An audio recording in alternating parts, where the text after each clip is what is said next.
rice and olives. It's almost done.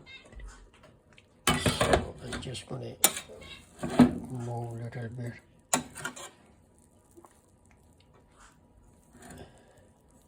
I added garlic, onion, green pepper, yellow pepper, red pepper, because I have available here, so I don't have to be any one color, should be fine too. And a lot of olive I added. Then other side I make it just it's not a fry, that's a fish. This is a just I gave a little bit color. Some looks like a brownish here. It's not a burn, but these are the color.